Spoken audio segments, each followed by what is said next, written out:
नमस्कार and welcome you all to world affairs. मैं हूं प्रशांत धवन। नाउ पूरा वर्ल्ड मीडिया पिछले एक दो हफ्तों से लगातार ये कह रहा था कि इंडिया में G20 समिट तो हो जाएगा मगर डिक्लेरेशन सामने नहीं आएगा, क्योंकि रशिया ऑलरेडी वार्निंग दे चुका था कि हम लोग दिल्ली डिक्लेरेशन को ब्लॉक कर देंगे अगर हमारी आलोचना हुई। वेस्टर्न कंट्रीज भी अड़ी हुई थी यूक्रेन को लेकर, मगर एक बहुत अच्छी न्यूज सामने आई है। A great victory for India. Delhi declaration accept कर लिया गया है G20 में। और मैं चाहता हूं यहां पर पीएम मोदी की जो ये छोटी सी क्लिप है ये आप देखें, इससे आप समझ पाएंगे कि ये कितनी बड़ी बात है। अभी अभी एक खुशखबरी मिली है। हमारी टीम्स के हार्डवर्क से और आप सभी के सहयोग से नई Delhi G20 leaders summit declaration पर सहमति बनी है।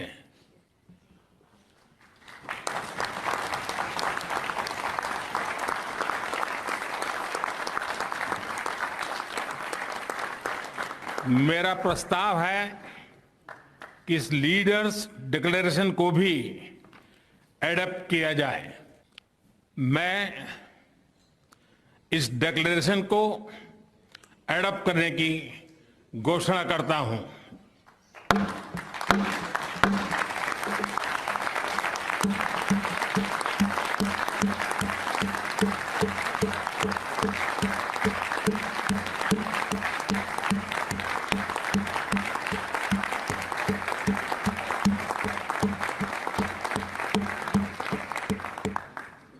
ये बिल्कुल अद्भुत है। ये काम मैं कहूँगा आज के समय सिर्फ इंडिया जैसा देश कर सकता है जो रशिया और वेस्ट दोनों के साथ अच्छे रिलेशंस एंजॉय करता है। क्योंकि मैं आपको बताता हूँ हुआ क्या है। बेसिकली इशू ये था कि भारत में वर्ल्ड लीडर्स तो आ जाएंगे, मगर क्या ये एक डॉक्यूमेंट को लेकर सहमत होंगे, एक डिक्लेरेशन को लेकर सहमति बनेगी? क्योंकि जो वेस्टर्न कंट्रीज है, अमेरिकन ब्लॉक, वो चाहता था कि रशिया की निंदा हो, और जो रशिया चाइना का ब्लॉक था वो ये चाहता था कि इस डिक्लेरेशन में रशिया की आलोचना ना की जाए यूक्रेन इशू को लेकर। अंत में हुआ क्या?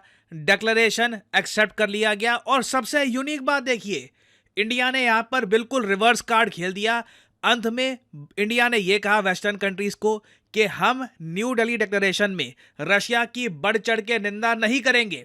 जो 2022 में इंडोनेशिया में G20 समिट हुआ था, जहां पे जेलेंस्की को बुलाया गया था एज ए गेस्ट, उन्होंने रशिया को भला बुरा कहा।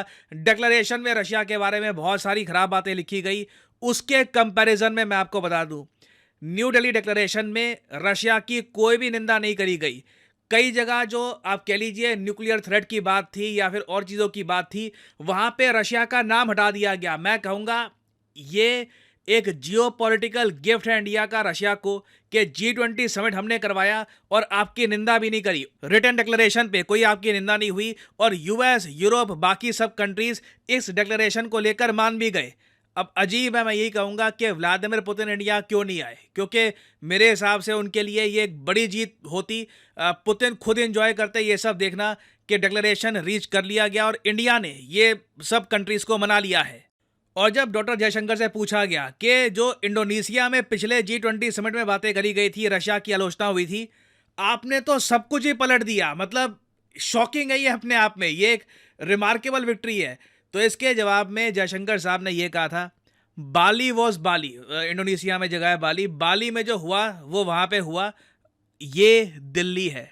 दिल्ली में हम अलग तरीके से चीज़ों को देखेंगे और हुआ भी यही है। अब एक बड़ा छोटा सा फैक्ट देखो, ये आपके सामने है जी, दिल्ली डिक्लेरेशन का पूरा डॉक्यूमेंट।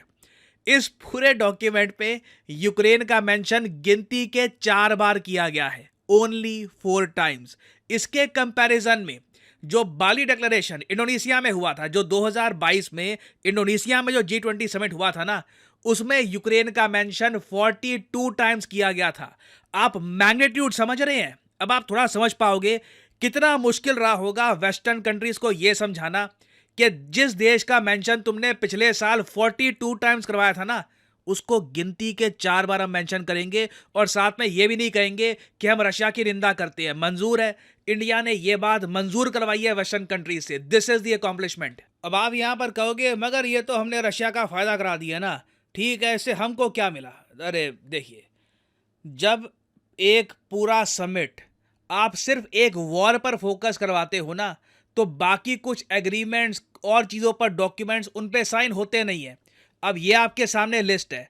पिछली बार के जो G20 समिट हुए थे उनमें कितने डॉक्यूमेंट्स पे एग्रीमेंट हुआ, कितने समझौते किए गए क्लाइमेट चेंज को लेकर, एजुकेशन को लेकर, इन्वेस्टमेंट्स को लेकर, इकोनॉमी को लेकर, और इंडिया के G20 समिट में कितने ऐसे डॉक्यूमेंट्स पर साइन किया गया है। यहाँ पे आप देख पाओगे इंडिया में निकले 73 आउटकम्स, इंडोनेशिया के G20 समिट में निकले थे 27, उससे पहले इटली के समिट में 36। मतलब आप पिछले कई सालों को अगर देखोगे ना तो इतना सक्सेसफुल G20 समिट आपको कहीं पर मिलेगा नहीं। और ये हुआ इसलिए ही है क्योंकि इंडिया ने कहा चलो ठीक है, यूक्रेन वॉर हुई, ठीक है, हम चाहते हैं पीस हो, हम चाहते हैं वॉर रुके, ठीक है, अब इतनी डिस्कशन होगी, अब बात करते हैं और चीज़ों के बारे में। दुनिया और भी तो है। अफ्रीकन यूनियन को G20 का मेंबर नहीं बनवाना है, हमने G20 को G21 में कन्वर्ट कर दिया। उसके अलावा अब ये भी अनाउंसमेंट हुई है कि एक India middle east Europe economic corridor बनाया जाएगा। इस पर अलग से वीडियो आएगी, ये थोड़ा समझाना पड़ेगा मुझको कि कॉरिडोर कैसे बनेगा, what is the idea. It will be a very important video, most probably आज या कल में आपके लिए ये वीडियो आ जाएगी। उसके अलावा इंडिया ने ग्लोबल बायोफ्यूल्स अलायंस भी फॉर्म कर दी है। इस सब के अलावा पीएम मोदी ने एक और आइडिया ये भी दिया कि क्लाइमेट चेंज के बारे में स्टडी करने के लिए कि क्लाइमेट चेंज का इम्पैक्ट क्या हो रहा है, क्यों ना हम G20 सैटेलाइट लॉन्च करें। सैटेलाइट लॉन्च इंडिया कर देगा, इसरो इसको लॉन्च कर देगा, मगर सैटेलाइट बनाने में क्यों ना सब G20 कंट्रीज इकट्ठा आए, हमारे साइंटिस्ट इकट्ठा आए, फंड्स इकट्ठा करें, ऐसी सैटेलाइट या फिर ऐसी सैटेलाइट्स हम बनाएं जो पूरे अर्थ में क्लाइमेट चेंज का जो इम्पैक्ट है इसको प्रॉपरली मॉनिटर करे। ये है देखिए ऐसे टॉपिक्स जो कई बिलियंस को टच करते हैं। यूक्रेन रशिया वॉर को 500 से ऊपर दिन हो गए। अगर वो वॉर 10 साल चलेगी तो हर G20 समिट में वही टॉपिक डिस्कस किया जाएगा क्या?